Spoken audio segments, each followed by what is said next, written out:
अपनी बात को शुरू करते हुए बहुजन समाज में सभी जाति धर्मों में सभी संतों को महापुरुषों को नमन करना। हमारे साथियों, आज देश के कोने-कोने तक चल रहा है बहुजन समाज के बहादुर योद्धाओं इस मंच पर उपस्थित आजाद समाज पार्टी के सभी सामाजिक नेताओं, हमारे विठल शरण के अधिवक्ता मोर्चा, अनुशासन समिति, बीमारी उन्नयन फेडरेशन और किसान मोर्चा तमाम संगठनों के सामाजिक नेताओं, यहाँ उपस्थित हमारी माँ-बहनों, नौजवान साथियों और मुझसे पहले वाले सभी सम्मानित साथियों को मैं धन्यवाद करता हूँ। आप जानते हो कि मैं आपसे हूँ। आप जानते हो कि मैं जो कुछ भी हूँ आपसे हूँ। मैं कभी आपसे बड़ा नहीं हो सकता, आप मेरे लिए हमेशा रहेंगी। जितना सम्मान मैं आपके बैठे लोगों को करता हूँ, उससे ज्यादा सम्मान मैं आपका करता हूँ। लेकिन मैं आपसे भी अपील करता हूँ कि जैसे मंच पे बैठे जिम्मेदार से सम्मान के साथ, ऐसे ही आप लोग भी जिम्मेदार से बैठे, तभी आपकी इज्जत बढ़ेगी। अगर आप इज्जत नहीं बढ़ाना चाहते तो मैं क्या कर सकता हूँ? मेरा तो प्रयास है कि आप इज्जत के साथ आगे बढ़ना सीख जाओ। जब तक आप इज्जत के नहीं हो सकता, राज करने के लिए राज जैसी सोच भी हमें अपने अंदर पैदा करनी पड़ेगी। सामान्य साथियों, आज का जो आंदोलन था, आप और मैं जानते हैं कि वो हमने रामलीला मैदान में रखा था। कौन मैदान में? जोर से बताओ। लेकिन रामलीला मैदान के पास हमारे मुस्लिम भाइयों का एक कार्यक्रम होता है जिसको हम लोग खेलों के नाम से जानते हैं। 35,000 की संख्या में वो लोग रोड से निकलते हैं और अपनी जो भी इबादत है उसको पूरा करते हैं। पुलिस प्रशासन का ये मानना था कि भाई पहले से ही व्यवस्था अव्यवस्थित रहेगी, क्योंकि बहुत बड़ा आबादी है, बहुत बड़ी जनसंख्या मिलेगी। अगर आपके लोग भी आ जाएंगे तो नुकसान हो सकता है, कोई टकराव हो सकता है, कहीं कोई आपराधिक तत्व का आदमी झगड़ा कर सकता है।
उसके बाद मैं और आप सब लोग मिलकर स्वागत करेंगे नगीना लोकसभा के लोगों का, जिन्होंने वोट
हमारे साथियों, आप ये जानते हो कि मैं किसी धर्म से ऊपर लेता नहीं।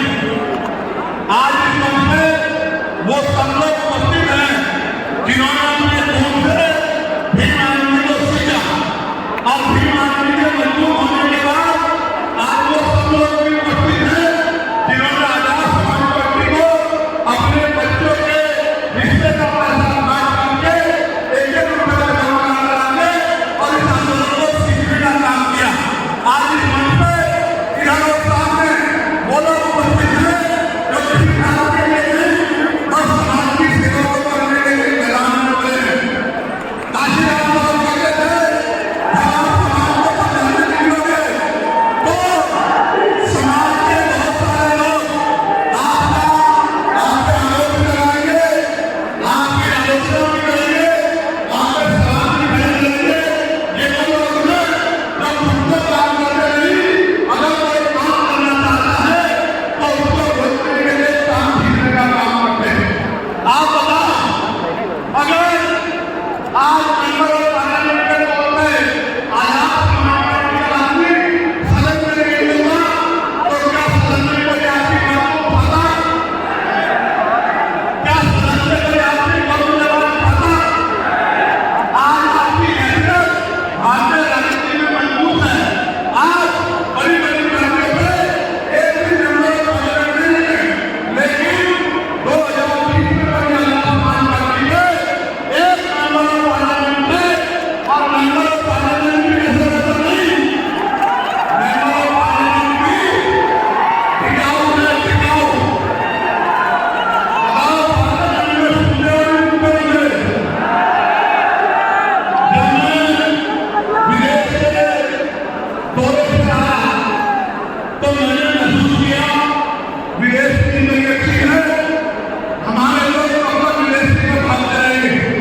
हमें ऐसा काम करना चाहिए कि भारत की जिंदगी भी, भारत में रहने वाले गरीब किसान मजदूर सभी जातों के लोगों की जिंदगी भी विदेश में रहने वाले लोगों की जिंदगी ऐसी होनी चाहिए। ये मेरी समझ में आया कि ये ऐसे संभव नहीं है, ये ऐसे संभव है जब हम लोग अपनी राजनीतिक ताकत लगाएंगे और सरकार में बैठ के पॉलिसी बना के अपने लोगों के लिए योजना बनाएंगे, इस तरह के कानून बनाएंगे, इस तरह से बनाएंगे, उन मसले को खराब करने के लिए संघर्ष करेंगे, उन मसले को पूरा करने के लिए संघर्ष करेंगे, तभी जाके ये इस पार्टी को छोड़ के बाकी ये जो लाइन में इसको छोड़ के पता नहीं कौन है, हमारे लोग हैं या हमारे लोग नहीं, मुझे नहीं पता। अगर ये हमारे लोग हैं तो एक बात में बैठ जाओ, इधर आने में बैठ जाओ। अगर आप हमारे लोगों को बैठ जाओ, अगर नहीं बैठोगे तो मानना पड़ेगा हमारे लोग नहीं है।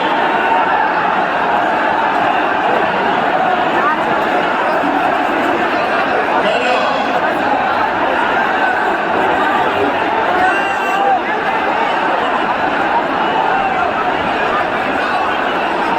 मैं बोलता हूँ अभी शुरू करना तो ये लोग बैठ जाएंगे।